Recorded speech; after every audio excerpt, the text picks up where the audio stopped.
Butter versus margarine, the healthier choice. A massive amount of nutrition misinformation exists on the internet. Some of it is based on poor research or incomplete evidence, while other information may simply be outdated. Butter is a traditional dietary staple made by churning cream. It's mainly used as a frying fat, spread, or component of sauces, cakes, and pastries. As a concentrated source of milk fat, it's mostly composed of saturated fat because of studies associating a high intake of saturated fat with an increased risk of heart disease. Public health authorities started recommending that people limit their consumption of butter in the 1970s. Margarine is a processed food that is designed to taste and look similar to butter. It is often recommended as a heart-healthy replacement. Different types of margarine are made from vegetable oils, which contain polyunsaturated fats that can lower the bad or the LDL cholesterol when used instead of saturated fat. Since vegetable oils are liquid at room temperature, food scientists change their chemical structure to make them solid like butter. For the past few decades, a process known as hydrogenation has been used to harden the vegetable oils in margarine. Hydrogenation increases the oil's saturated fat content, but unhealthy trans fats are formed as a side product. A more recent process called the interesterification achieves similar results without forming any trans fats. In addition to hydrogenated or interesterified vegetable oils, modern margarine may contain several food additives, including emulsifiers and colorants. Put simply, modern margarine is a highly processed food made from vegetable oils, while butter is basically concentrated dairy fat.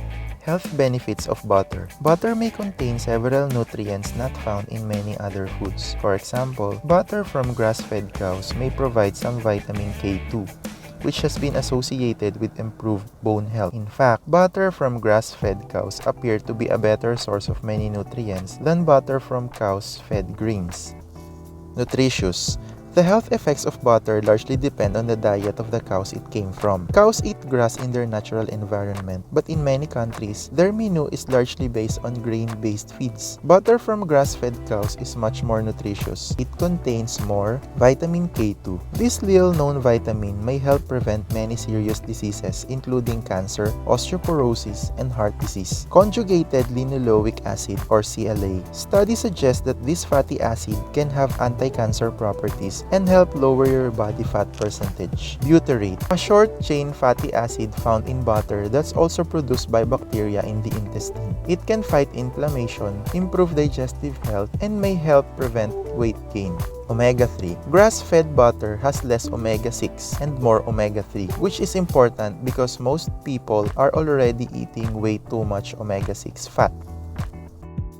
High in cholesterol. Butter is also high in cholesterol. A high intake of cholesterol was once thought to be a major risk factor for heart disease. This concern was based on studies showing that high blood levels of cholesterol were associated with an increased risk of heart disease. However, it's now clear that getting moderate amounts of cholesterol from the diet doesn't raise its blood levels in most people. The body compensates by producing less. Normally, this keeps its blood levels in the normal range, although a very high intake may still cause a moderate rise in blood cholesterol levels. Risks of eating margarine. Although margarine may contain some heart-friendly nutrients, it often contains trans fat, which has been associated with an increased risk of heart disease and other chronic health issues. May be high in trans fats. Vegetable oils are not solid at room temperature like butter. To make them solid for use in margarine, food scientists chemically change their structure using a process known as hydrogenation. This involves exposing the oils to high heat,